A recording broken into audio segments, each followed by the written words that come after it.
Assalamualaikum and a very good day to everyone. So today we would like to talk about the Nadler Tushman Congruence Model. So what is the Congruence Model? The Congruence Model was developed in the early 1980s by organizational theorists David A. Nadler and Michael L. Tushman. It's a powerful tool for identifying the root causes of problem performance issues. It can also be used as a starting point for identifying how you might fix them. It is based on the principle that a team or organization can only succeed when the work, the people who do it, the organizational structure, and the culture all fit together, or in one word, they are being congruent.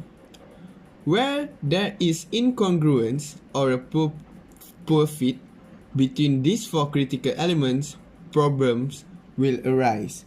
So let's look about the advantages of this model. So it helps companies to think through the impact on organizational interaction. So communication between an organization is important. By being congruent, they can actually work together to improve the organization. The second one is it is a tool for thinking organizational problems, not a rigid template for classifying observations. So it helps organization to actually identify individual potential. So it helps organization to actually identify whether that person is fit within the organization or not. So the disadvantages of this model is that it may resist the change and encourage regression to the prior state, decrease fit or congruence. So there might be some employees that might not want to change themselves. So organization need to find the best way to ensure that they can actually change the employee. The model does not specify a direct way for incorporating group dynamic into organization analysis. So it does not have a specific way on how the organization needs to access the employees. So maybe we need to actually observe the employee individually more better. So let's look at the inputs. For example, you may have a brilliant people working for you, but if your organization's culture is not a good fit for the way they work, their brilliance won't shine through. Likewise, you can have the latest technology and processes, but decision making will be slow and problematic if the organizational culture is bureaucratic.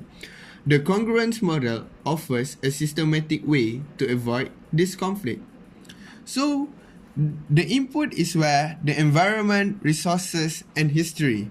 So, for example, market demands in the organizational market, the human resource practices within the organizational, technology, capital information, all can be used to actually make their own strategy. In terms of making the best strategy for your organization, you need to find how to do and what to do. So when we have the right strategy to actually improve our organization or our employee, we will have this transformation process within our organization, which usually involve informal organization, formal organization arrangement, tasks, and individual. Looking back at the informal organization, it is important for each of the employee to have a tacit understanding on the process, methods, and norms that are being implemented within the organization. Formal organization arrangement is where the explicit process need to be understood by the employee. Organizational structure and job definition defines that everything within the organization needs to be strategized properly.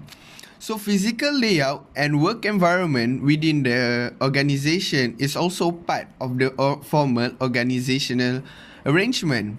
So looking at the individual, engagement and motivation are encouraged.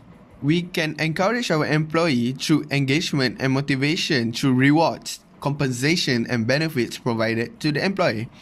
So preference and attitude is where we can actually analyze each of our employee on their commitment level, whether they can complete a task within the time frame or within the quality set by the employer. Employees' knowledge and skills are skills, attributes, and other abilities that also can be used by the individuals. So having the right KSAO can actually determine whether that employee is suitable within that organization or not. Next, looking at the expectation, we should find the best way, or organization need to find the best way to influence on individual behavior, because we need to understand that every individual, we need to treat them differently, and having the right skills with the right knowledge can actually help us in tackling the expectation of the employee. Next, we can look at the tasks being provided by the organization. So the skills, knowledge, and workflow of an employee need to be stated strategically or being planned strategically to ensure that each of the position can produce the best output within an organization. So as we can see, all of this actually interact within each other in terms for us to actually determine the best way to ensure, or the best strategy to ensure that organization can actually achieve their goals, mission, and vision, is that considering all of this when we plan a strategy within our organization. So when we have this strategy, when we have this plan strategically, we can see that the output of the organization or group and individual can actually improve from time to time. So how can actually we identify that whether this thing